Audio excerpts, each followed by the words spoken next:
Sai Ram pronouns the lotus feet of our beloved Bhagavan Sri Satya Sai Baba. ఇది వరకు నేను నా first 2 ఇంటర్వ్యూలో ఫస్ట్ 2 దర్శనాల గురించి మాట్లాడాను. ఆ ఇంటర్వ్యూలో ఒకటి నేను చెప్పడం మర్చిపోయాను. స్వామి నాకు సెలవిస్తూ నీకేం కావాలి అని అడిగాను.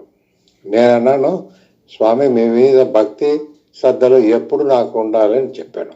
స్వామి దానికి చాలా సంతోషించి నా 2 బుగ్గలకి వెళ్ళి ఎంత మంచి జవాబు చెప్పావు బంగారు అన్నారు. ఇప్పుడు నేను మాట్లాడబోయేది Swami is omnipresent. Swami is everywhere. ఆయన పుట్టపర్తిలోనో లేకపోతే వైట్ ఫీల్డ్లోనో ఒక చిన్న రూమ్లో ఉన్నా కూడా ఈజ్ పవర్స్ అన్ని ఆల్ ఓవర్ ద వరల్డ్. మనం ఎక్కడి నుంచి ఆయన్ని స్వామి మీరే చూసుకోవాలంటే వెంటనే ఈ విల్ రెస్పాండ్.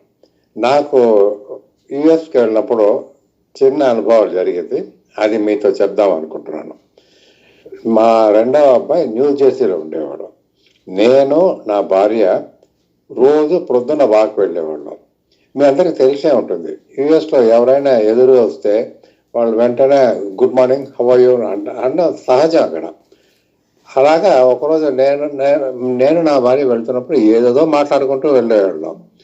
ఒకరోజు నేను అన్నాను, యుఎస్ఏలో స్వామి డివోటీస్ ఇంతమంది ఉన్నారని చెప్తారు, మనకి ఇప్పటిదాకా ఒక్కరూ కనపడలేదు అని క్యాజువల్గా చెప్తూ వెళ్తుంటే ఎదురుగా ఒక అమెరికన్ లేడీ వస్తుంది. ఆ దూరం నుంచి నవ్వుతూ వస్తుంది. నా దగ్గరికి వచ్చినప్పుడు నమస్తే అన్నది. నమస్తే అని ఆగింది ఆవిడ. నేను కూడా ఆగి నమస్తే అన్నాను. అంటే ఆవిడ అడిగింది వేర్ ఆర్ యూ ఫ్రమ్ అనేది. ఐఎమ్ ఫ్రమ్ ఇండియా అన్నాను. ఆవిడ అన్నాను, దర్శ I said namaste to you, which part of India అనేది. ఐఎమ్ ఫ్రమ్ సౌత్ ఇండియా అన్నాను.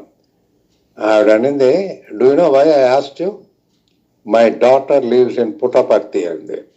అనేసి నెక్స్ట్ మూమెంట్ అనింది, I been to Parthi 5 times అనింది. అనేసి తానుగానే ఒక విషయం చెప్పింది, there is no samiti here, for that you have to go to New York అనింది.